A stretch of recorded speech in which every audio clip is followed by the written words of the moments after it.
April here. Welcome to my channel. Thank you so much for joining me today. Today I am super excited to be bringing you a BookLove review. So as you know, BookLove reviews are focused on the books that I love or have enough elements that I can gush about them. So today's book is our Owl Crate selection for September. I seriously could not wait to start reading this. I had a ton of expectations of this book, which you know can be a bad thing for me because books can let you down. Well, anything can let you down when you have really, really high expectations. I'm going to talk a little bit about Expectations or She Ignites by Jodi Meadows, which if you watched my Owl Crate unboxing, I said I didn't know who Jodi Meadows was and that I'd never read anything by her. Well, that's not entirely true. She is one of the co-authors of My Lady Jane, which I did read.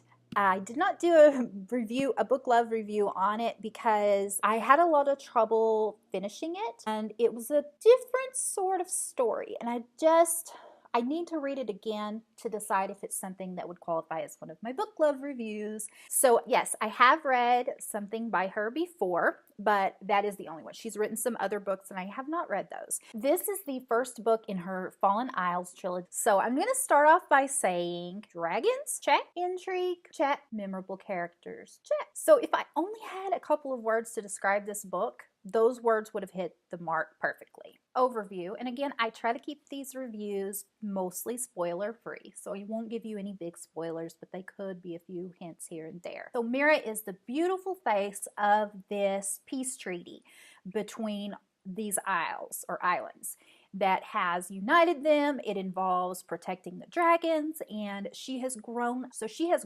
up being groomed to believe in this treaty that's named after her, to be the face of the treaty, to be the voice of the treaty. She's very beautiful. Her mother has kind of drilled into her head that that's all there is to her. Particularly brave. She's a little bit coddled in the way that she grew up, just basically groomed to be this voice for this treaty and for the people to help unite them, and she believes in it. And the other thing about her is that she loves dragons. She loves her dragons.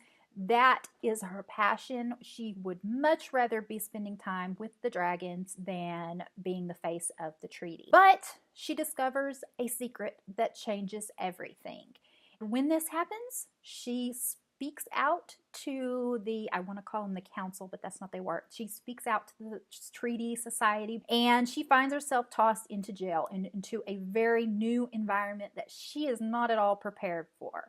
She has a very cruel guard who wants to know her secret. He knows more about her than he should, and he is vicious, and she really has to learn to deal with him and she must come to terms with who she is, what the treaty really stands for, and find out who her real friends are, and all of this while trying to protect the dragons while she's basically stuck in prison. I'll go right into the things that I loved about this book.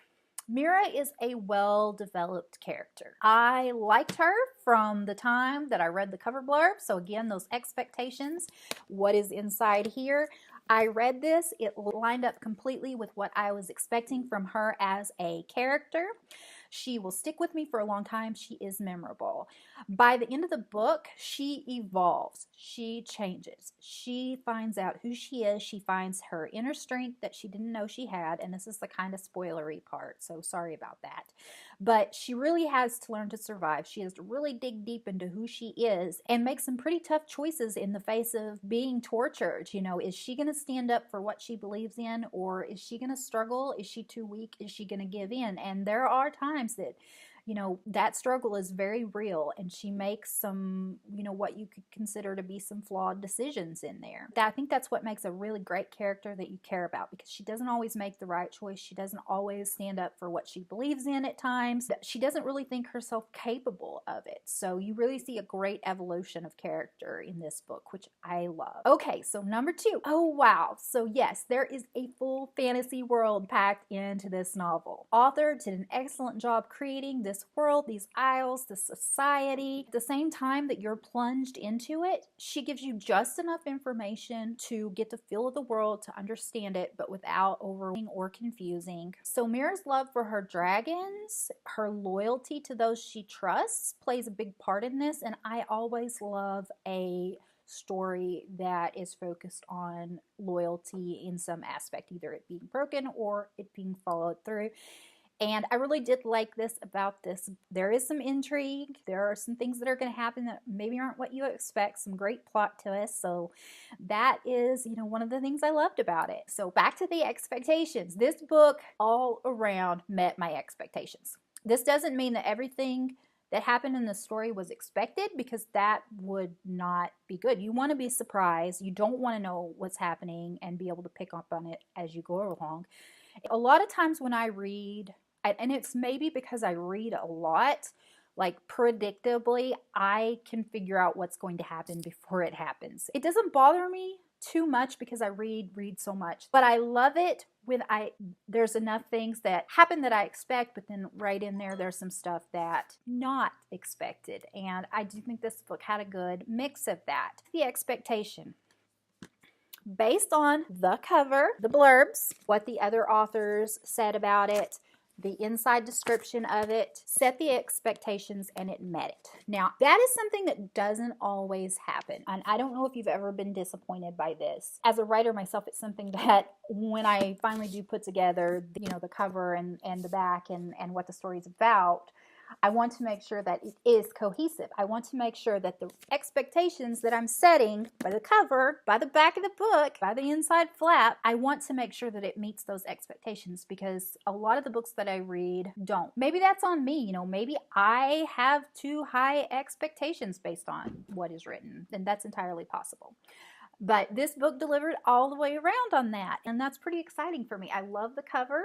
I love the main character, this is a diverse book.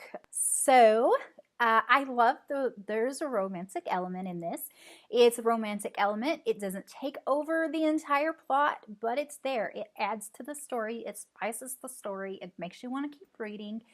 I liked it because I found the guy to be different, unexpected from what you get from a lot of, tend to be the same. They have some of the same characteristics, and this one is a little different.